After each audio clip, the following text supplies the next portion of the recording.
Welcome to The Explainer. Today, we're diving into a fascinating rule of business. It's the reason giants like Amazon can exist, but it's also why some of the biggest companies in history have crumbled under their own weight. We're talking about how size can be a company's greatest superpower and sometimes its most fatal flaw. All right, let's kick things off with a little puzzle. Look at these movie franchises: Harry Potter, Lord of the Rings, Twilight. What do they all have in common? And no, the answer isn't just that they're all based on mega popular books.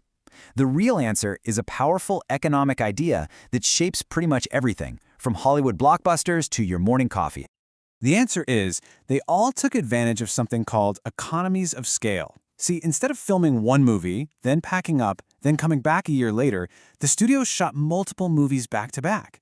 Just think about that for a second. You're building the sets once, you're making the costumes once, you're flying the whole crew out to New Zealand just one time. By doing the whole shebang at once, they made each individual film way cheaper to produce. And that little piece of movie-making magic leads us right into our first big idea, this powerful, almost counterintuitive principle that in the world of business, getting bigger often means getting cheaper. This is the textbook definition of economies of scale. But let's break it down.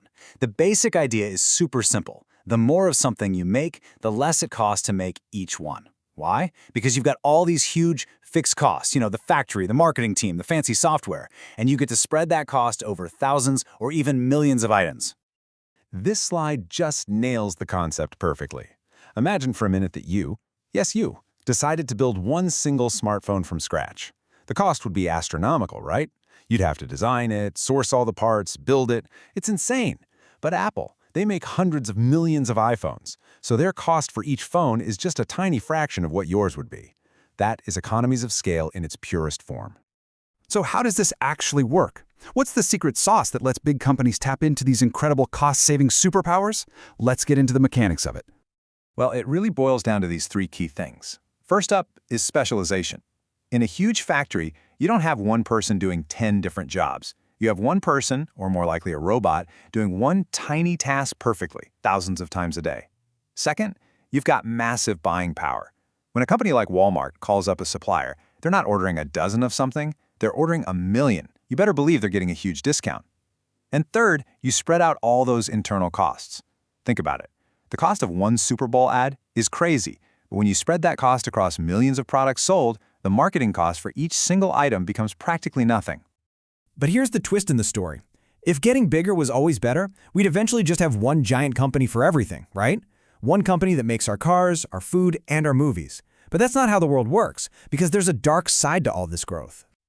You all know the old saying, too many cooks spoil the broth. And it is the absolute perfect way to think about what happens when a business gets too big.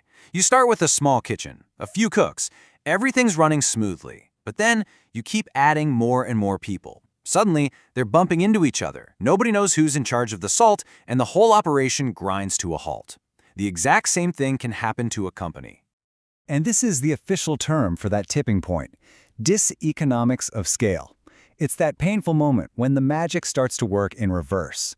The company gets so big that it actually starts costing more to make each new product. It's become a victim of its own incredible success. So what's actually causing this mess?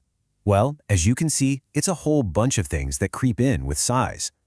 Think about a huge, sprawling corporation where a simple decision has to be approved by 10 different committees, or where the team in one department has absolutely no idea what the team next door is even working on. This is where you get bogged down in bureaucracy, miscommunication, and just plain old waste.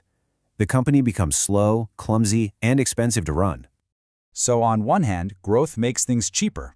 On the other hand, too much growth makes things more expensive. So what's the fundamental rule that governs this whole balancing act? For that, we need to look at what are called the rules of production. Okay, returns to scale sounds a little academic, I know, but it's really just asking a very simple question. If I double all of my ingredients, my factories, my workers, my materials, do I get exactly double the amount of cake? Do I get more than double the cake? Or somehow, do I get less than double the cake? That's all it is. First up is the dream scenario: increasing returns to scale. This is where you double all your inputs and you get more than double the output. It's like magic. This is the engine that drives those wonderful economies of scale. Every new dollar you put in is working harder and harder for you. Next up, you have constant returns to scale. This is where the company has kind of hit a stable plateau.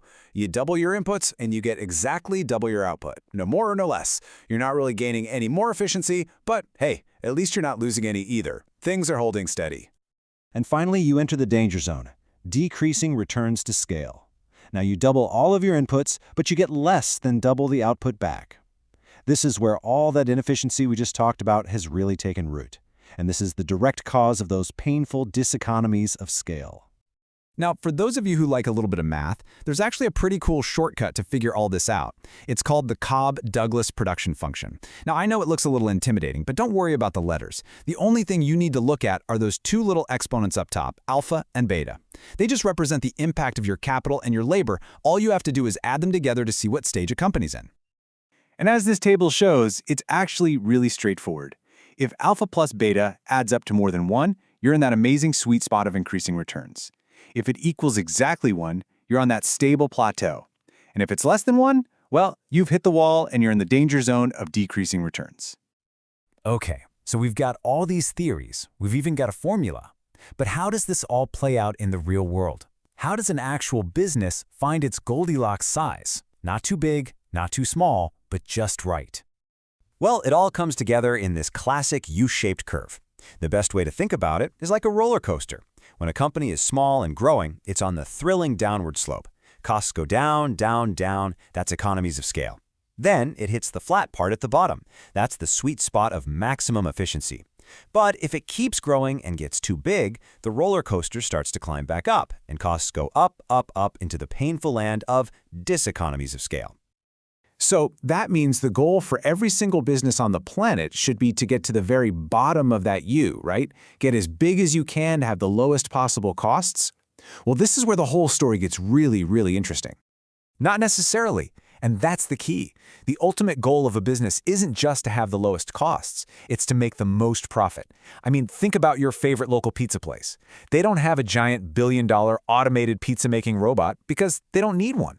Their goal is just to make the perfect number of pizzas for their customers at a price that keeps them happily in business.